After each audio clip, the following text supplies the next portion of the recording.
欢迎来到新兴消息频道，请订阅频道，所以大家不要错过当天最热门的新闻。我们今天的时事通讯包括以下内容：白鹿白月泛星首播口碑出炉，观众的打分和评价出奇的一致。盼了好久好久，可算是盼到白月泛星和国色芳华开播的日子啦。这两部都是开年的大戏呢。电视剧市场这下可算热闹起来喽。虽说同一天开播，可白月泛星抢占先机，大中午就开播了，那咱就先看看呗。白鹿是能扛剧的流量小花，号召力相当可以呢。新剧刚开播，热度就蹭蹭往上涨，没一会儿就蹿到榜单第一了。要是留意看一下，就会发觉杨紫和李现演的《亲爱的》热爱的也在这个榜单上呢。看来啊，他们不光是在不同平台之间互相竞争，就算是在同一个站内，竞争也挺激烈的。白月泛星到现在已经首播了5集，第一个副本的剧情都讲完了，观众的口碑也出来了。去打分平台看看就知道，差评其实有不少，而且评价出奇的一致。剧情同质化的情况很严重，基本上都是换个样子，实质没什么变化，在别的仙侠剧里也能看到这种情况。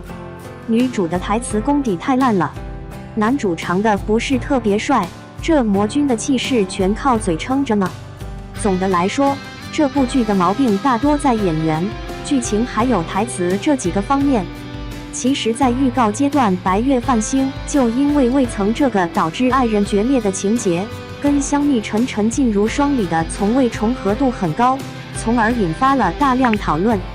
有个观众说过，这部剧就像个融梗的大杂烩嘛，想修道啊，就得先斩断情丝。现在呢，白月泛星的第一个副本主要是在讲女主和她父亲之间的亲情。这丧尸围城的情节和《仙剑3》里的毒人剧情特别相似，父亲被逼死了，女主就开始走修道的路了，这和唐雪见的设定不是很像吗？只是她碰见的是魔尊重楼而已。还有集五面之类的，这和五灵珠有着相似的地方呢。而且能看出来，男主和女主前世是有渊源的。另外，那种认错人、报错案的剧情也特别狗血。男主这么来一句有点意思，一下子就让人联想到好多霸总呢。不过，就因为男主是妖，编剧对仙门中人的设定就有点不怎么样了。好多妖族门派一露面，给人的感觉就是既有钱又强大。可仙门里呀，人人都穿得破破旧旧的，连把像样的伞都没有呢。说实在的，这么一群人凑一块儿，活脱脱像丐帮的人，就这真能打得过吗？而且也不怎么能瞧出他们在守护人族呢。要知道，在得知无念时认人族为主的时候，他们的第一反应居然是杀，这到底谁才是反派呀？可能这就是女主成长必须要走的路呀。正派要是不弱的话，她哪有机会拯救世界呢？除开剧情，白鹿的台词被观众吐槽的最多。虽说比以前有进步，但听着还是不太舒服。当然了，还有她的妆容呢。这世界观里妖怪到处都是，可她到底是个人类啊，打扮的也太花哨了。好多时候就光把脸弄得特别亮，和脖子的色差特别大，瞅着就很别扭。还有她父亲钟明毒那时候，都能瞧见他连鼻头和额头都抹上了腮红呢，真精致呀，精致的让人很难留意到他严厉的情绪。要是个妖呢，这倒也没什么，反正妆容再怪异也不稀奇。萨顶顶演的那个关主啊，哪怕是个假的，可就他那装扮，一眼瞅过去就假的不行啊。说实在的，白鹿演了这么多戏以后，能看出来已经有点套路化了。就拿他抱着剧中父亲尸体那场戏来说吧，瞅着他在那蓄力呢，就晓得他啥时候要大喊了。这和《宁安如梦》里简直一模一样。敖瑞鹏演的反派男主啊，讲真，他那气势可比不上韩栋演的振宇呢。就单看一个眼神，就能感觉到涵洞那种震慑力和威压。孙俪以前就讲过，演员的演艺生涯是有期限的，得珍惜自己露脸的机会，别随随便便就去演戏。之前那部《长月烬明》播放量倒是挺高的，可口碑不咋地。现在呢，除了这部《白月繁星》，还有跟曾舜晞合作的《临江仙》，一部又一部的仙侠剧，看得人晕头转向的。2. 演活时宜就够了，白鹿却演活了5个角色，个个都是登峰造极。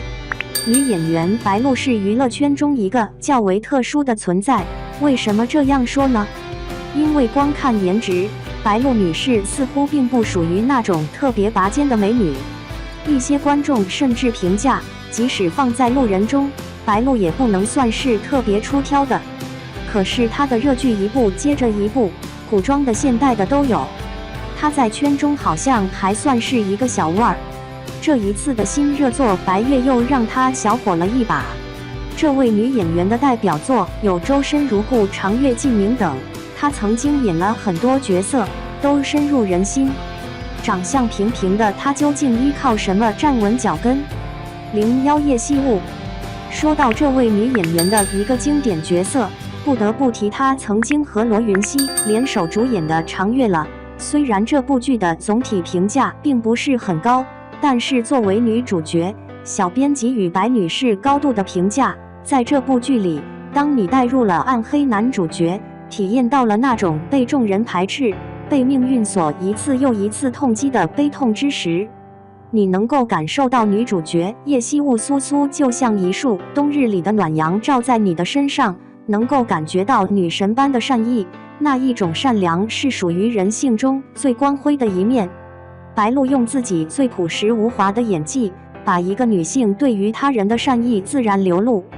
真诚就是演技的必杀技，并非夸张地说，她将惜雾一脚给演活了。02时宜。可是这还远远不够，一个角色的成功不能完全证明这位演员就成功了。在另外一部更加出名的《周生如故》之中，她使崔时宜这一女性角色成为了自身演艺生涯中的经典之作，也为多数观众留下了较为深刻的印象。首先在外形上，这部作品里，白鹿让人看起来形象更加的秀气，更加的具有美感。她将角色的温婉和清秀流露了出来，和任嘉伦搭配默契。故事前期该人物有失语症，一度无法正常表达交流，演员用自身的手语传递角色内心的深度，很感染人，让人很理解，很同情角色。演员也能够将一些旧时的礼仪精准的呈现，让人物更具文化内涵。而在悲剧的结局中，时宜用自己的纵身一跃，让无数观众潸然泪下。03白硕。在《白月繁星》之中，白鹿所饰演的古装角色白硕和普通的一些小仙女有着本质的区别。虽然她不是最美的，可却是最有人间烟火气的。女主善良的一次又一次拯救男主于危难水火之中，而且很有人情味儿，有时风趣搞笑，有时候看起来傻乎乎，这让人看不到一丝高冷，反而更有一种邻家的亲近感。故而这也是白鹿的又一经典角色。